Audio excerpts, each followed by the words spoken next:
Baik, Assalamualaikum warahmatullahi wabarakatuh. Hari ini dalam mata pelajaran pengantar manajemen, kita akan membahas tentang sistem kendali, perubahan, dan kewirausahaan. Nah, adapun habis belajar ini, siswa bisa mengerti memahami sistem kendali organisasi, proses kendali, ukuran kinerja finansial, supervisi langsung, dan MBO, budaya adaptasi dan budaya linear, serta manajemen perubahan organisasi. Untuk itu kami persilakan kelompok penyaji memaparkan dan akhirnya kita akan tanya jawab. Kami persilakan. Assalamualaikum warahmatullahi wabarakatuh.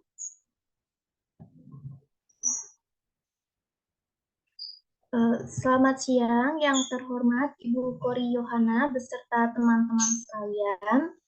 Pada pertemuan hari ini, kelompok kami akan mempresentasikan materi tentang sistem kendali, perubahan, dan kewirausahaan. Namun sebelum masuk ke materi, izinkan kelompok kami untuk memperkenalkan diri terlebih dahulu. Next. Saya Kaila Salsabila. Saya Devita Saputri. Dan saya Namanisa Bahri. Next.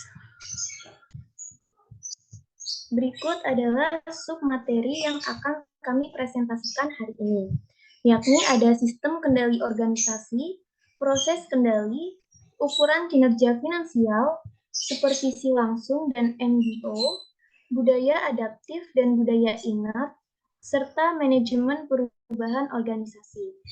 Untuk materi pertama akan dipresentasikan oleh saya sendiri. Next. Sistem kendali organisasi. Apa itu sistem kendali organisasi? Sistem kendali organisasi adalah proses yang digunakan oleh manajer dan pemimpin lainnya dalam suatu organisasi untuk memastikan perusahaan atau organisasi dapat mencapai tujuannya. Pengendalian organisasi melibatkan pembuatan aturan, prosedur, atau praktik untuk individu serta departemen yang ada dalam suatu organisasi. Menerapkan sistem pengendalian organisasi dapat membantu perusahaan dalam menghemat uang dan waktu, serta dapat menangani situasi atau tantangan yang tidak terduga dengan lebih baik. Sistem pengendalian dipengaruhi oleh faktor internal dan eksternal suatu organisasi. Faktor internal adalah faktor-faktor yang berada di dalam kendali organisasi. Faktor-faktor ini contohnya seperti budaya organisasi, penghargaan, struktur organisasi, dan keadilan yang ada di dalam suatu organisasi. Selanjutnya adalah faktor eksternal suatu organisasi. Faktor eksternal suatu organisasi adalah faktor-faktor yang tidak bisa dipengaruhi secara langsung oleh organisasi. Faktor-faktor ini biasanya adalah faktor-faktor yang berkaitan dengan karakteristik individu dan hubungan antar individu yang ada dalam suatu organisasi. Contohnya seperti kepribadian, jejaring sosial, ketergantungan emosional, kepercayaan, serta motivasi masing-masing anggota organisasi. Sistem kendali atau pengendalian organisasi dibagi menjadi dua tipe pengendalian, yakni pengendalian tindakan dan pengendalian hasil. Pengendalian tindakan menitik beratkan pada pengendalian atas suatu aktivitas yang berkaitan dengan pencapaian tujuan organisasi. Sedangkan pengendalian hasil ini sangat berorientasi pada hasil dan performa akhir saja, yang bertujuan memberikan motivasi dan gambaran kepada para pelaksana untuk mengetahui apa saja dampak yang dapat mereka rasakan apabila suatu tujuan berhasil ataupun gagal dikerjakan.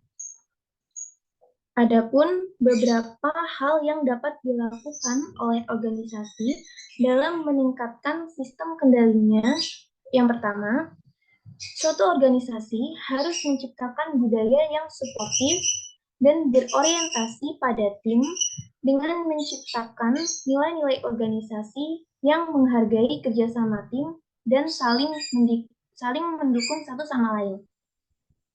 Yang kedua, organisasi perlu memperlakukan setiap anggotanya secara adil.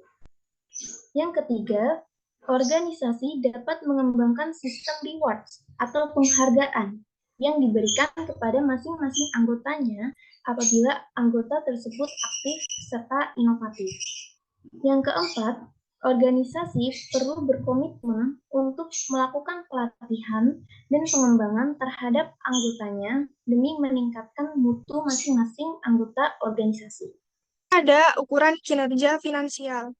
Kinerja finansial merupakan gambaran kondisi keuangan perusahaan pada suatu periode tertentu, menyangkut aspek penghimpunan dana maupun penyaluran dana yang biasanya diukur dengan 3 indikator, yaitu kecukupan modal, likuiditas, dan profitabilitas.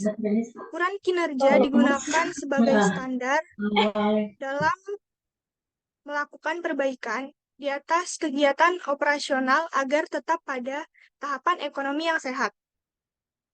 Dari pengertian kinerja finansial dapat diambil kesimpulan sederhana bahwa kinerja finansial merupakan pencapaian prestasi perusahaan pada suatu periode yang menggambarkan kondisi kesehatan keuangan perusahaan dengan 3 indikator tersebut.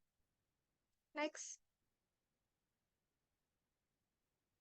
Supervisi langsung dan MBO. Supervisi langsung adalah teknik yang digunakan untuk mengawasi dan menyampaikan harapan supervisor kepada tim dengan jelas. Manajemen by objective merupakan penetapan tujuan-tujuan umum untuk bekerja bersama meliputi penentuan bidang utama setiap individu yang hasilnya akan dirumuskan secara jelas dalam bentuk hasil.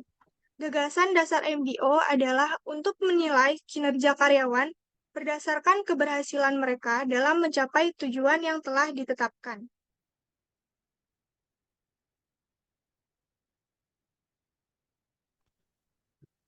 Selanjutnya ada budaya adaptif. Budaya adaptif adalah budaya atau sistem sosial yang memiliki ke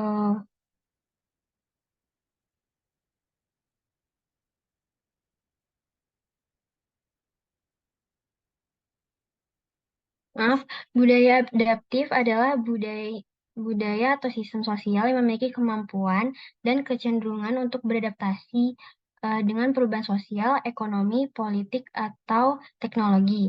Dalam budaya adaptif, seseorang lebih terbuka terhadap inovasi, perubahan, dan perkembangan baru. Hal ini mungkin membuat seseorang lebih fleksibel dalam menyesuaikan diri dengan tuntutan dan tantangan yang muncul dalam lingkungannya. Contoh dari budaya adaptif yaitu seseorang yang aktif mengadopsi teknologi baru, seseorang yang terbuka terhadap perubahan dalam nilai-nilai sosial, dan seseorang yang mudah beradaptasi dengan perubahan politik yang signifikan. Budaya adaptif memungkinkan seseorang untuk berkembang, berubah, dan mengatasi perubahan lingkungan. Selanjutnya ada budaya inert. Budaya inert adalah budaya atau sistem sosial yang cenderung untuk tetap pada tradisi, norma lama, dan cara-cara yang sudah ada. Seseorang yang menganut budaya inert mungkin memiliki resistensi terhadap perubahan dan cenderung mempertahankan status quo, yaitu anti perubahan. Hal ini dapat menyulitkan adaptasi terhadap perubahan sosial atau lingkungan yang mungkin memerlukan perubahan dalam nilai-nilai, praktik, atau kebiasaan yang ada. Contoh dari budaya inert itu yaitu seseorang yang sangat menghormati tradisi lama dan menolak perubahan budaya atau sosial yang datang dari luar. Budaya inert dapat menghambat perkembangan dan inovasi pada... Oke, terima kasih atas kesempatannya. Jadi pertanyaan saya terkait tentang budaya adaptif dan budaya inert. Jadi apakah organisasi yang mengadaptasi budaya adaptasi ini lebih baik daripada organisasi yang mengadaptasi budaya inert? Dan juga bagaimana jika sebuah organisasi yang mengadaptasi budaya inert ingin merubah menjadi budaya adaptif, apakah bisa?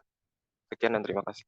Izin menjawab pertanyaannya August tadi pertanyaannya, apa organisasi yang menganut budaya adaptif itu lebih baik daripada organisasi yang menganut budaya inert? Apakah organisasi yang menganut budaya inert bisa berubah menjadi budaya adaptif? Menurut kami, organisasi yang menganut budaya adaptif itu lebih baik, karena tentunya seiring berjalannya perkembangan zaman, pasti akan menyulitkan bila terus menganut budaya inert. Dan organisasi bisa berubah menganut budaya adaptif. Contohnya tuh kayak yang di Tanah Abang itu loh, dia apa namanya ituin TikTok Shop, karena mereka nggak bisa apa ngikutin perkembangan zaman. Mereka terus ngikutin budaya inertnya. Jadi kalau menurut kami budaya adaptif jauh lebih baik gitu, Bu. Apa terjawab, Agus? Terjawab, terima kasih. Baiklah, pertemuan kita sudah selesai. Terima kasih buat kelompok penyaji yang telah memaparkan dan buat teman-teman yang sudah bertanya. Akhirnya kita akhiri pertemuan kita. Wassalamualaikum warahmatullahi wabarakatuh.